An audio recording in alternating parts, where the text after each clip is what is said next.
can see my customers. Mu nsisinkano y'abannamakolero n'ekitongole ekivunaanyizibwa ku kubunyisa amasannyalaze mu ggwanga, Uganda Electricity Distribution Company Limited ebadde ku Colin Hotel Mukono, kampuni ez'enjawulo mu Mukono balombojjedde UEDCL obuzibu n'okufiira kwe bayitamu olw'ebbula ly'amasannyalaze mu kitundu kyabwe. We are one of the large power consumer in this country. We are having two factories, one is in Iganga, another one is in Lugazi. And as we know that we have got some of the power issues at Lugazi. So it is a big loss on our side also. Where did these people pass? We are looking at the impact. It is impacting the whole of Uganda. Bano beebuuza lwaki n'okutuusa kati amasannyalaze tegannaddako. How swift is power going to be restored? Because ideally the machines we use are heavy duty machines. Alternative sources internal like diesel generators, the operation cost goes high. So we have an alternative that we can rely on until restoration is done. Mu kubaddamu aba UEDCL babategeezezza nga bwe waliwo abantu abatannaba kutegeerekeka ababbye ebikono ne waya ezitambuza amasannyalaze mu Mukono. If you see the production that the country is losing now, the industries that are down, that are not working, I think this vandalism issue has now become worse. Okakasa kino batututte awavudde obuzibu. Substation 3 zikaluubirizibwa kati okuba nzifuna amasannyalaze Mukono North, Mukono Central ne Waligo.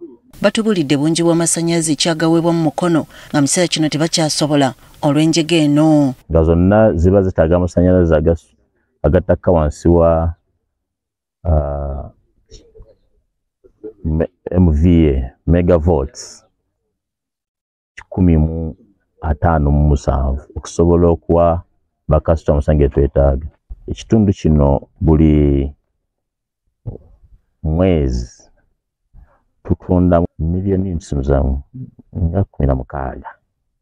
Kati bwe tuba tetukoze ennaku 6 ezo milioni si nyingi divide by 4 milioni singa 4 n'okusoba. Engineer Paul Mwesigwa akulira ekitongole ekibunyisa amasannyalaze agamba nti bakasitoma basoba mu mitwalo 12 be bali mu kuyagga olw'amasannyalaze, kyokka n'asaba bannayuganda bonna okubakwasizaako okulaba ng'omuze gw'okusala ebyuma ebitambuza amasannyalaze gumalibwawo. Twafunye amawulire nti layini eya UETCL transmission yabadde vandalized ekiro ku Lwokuna.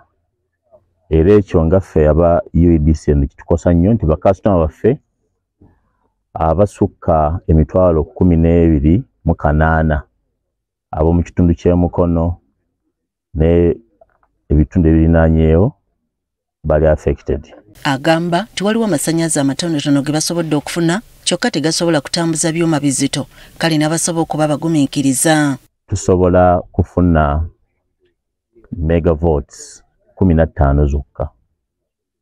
Ekitegeeza nti megavolts 90% tuzifunye. Tuyinza okukibalira mu millions nga 5. Temporary solution. Bano bagamba tekikomeko masannyalaze wabula n'amazzi kubanga ebyuma ebigatambuza bikozesa amasannyalaze. Nkisaba nti factory ezisinga ennene eziri mu kitundu kati teziriiko. Era ne National Water ye pumping amazzi ekatosi nabeera bali affected. Basuubiza nti welunaatuukira olwokubiri wiiki ejja embeera ejja kubezze mu nteeko. Tugezaako kukola kyonna ekisoboka okulaba nti tuzaako amasannyalaze mu nnaku nga 4 mu maaso nga ku Lwokubiri awo. Enkola y'okusala ebyuma by'amasannyalaze zeebeerawo nga kino kiteekwa okwebuuza butya gavumenti n'ebitongole ebikwatibwako bwe birina okujja nganga.